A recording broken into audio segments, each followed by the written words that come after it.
Celine Marie Claudette Dion was born on March 30th, 1968, in Charlemagne, a small town in Quebec, Canada. She was the youngest of 14 children in a poor, but deeply musical family. Her parents, Ademar and Thérèse Dion, owned a small piano bar where the family often performed together. Growing up, money was scarce, but music was everywhere in the Dion household.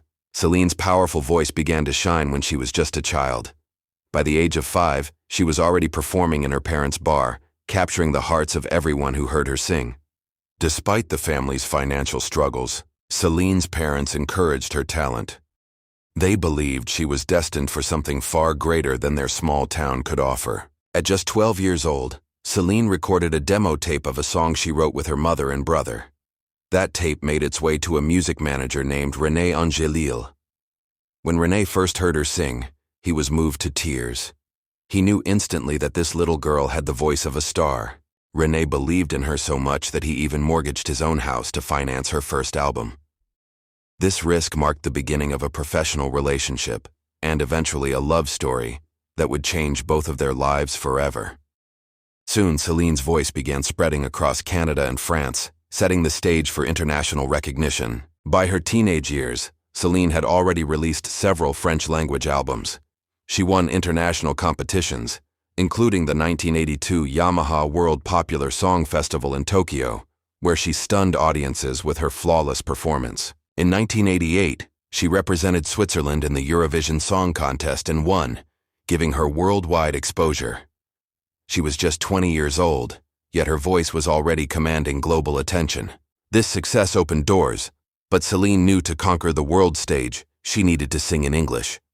With determination, she began learning the language, a step that would unlock her true destiny. In 1990, Celine released her first English album, Unison. While it had modest success, it introduced her to American audiences. But it was her duet with Peabo Bryson on Disney's Beauty and the Beast in 1991 that became her big breakthrough.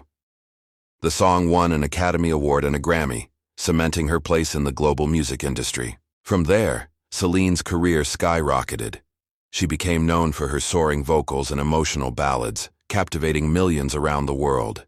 Every performance showed not just her talent, but her deep passion for music. By the mid-1990s, she had become one of the most recognizable voices in pop music. Then came 1997, and the moment that would define her career forever. My Heart Will Go On, the theme song of the film Titanic. The song became one of the best-selling singles of all time, winning an Oscar and multiple Grammys.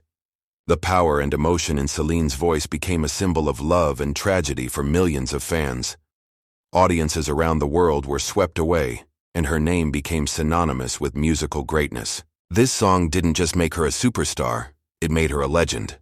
Behind the fame, Celine's personal life was deeply tied to René Angélil.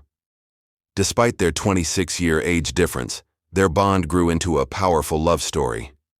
In 1994, they married in a grand ceremony broadcast live in Canada, with millions watching. For years, Celine and René tried to start a family. After many struggles, they finally welcomed their first son, René Charles, in 2001. Later, through in vitro fertilization, they had twin boys in 2010. For Celine, family was her greatest treasure, even above fame and awards. In 2016, tragedy struck when René passed away after a long battle with cancer.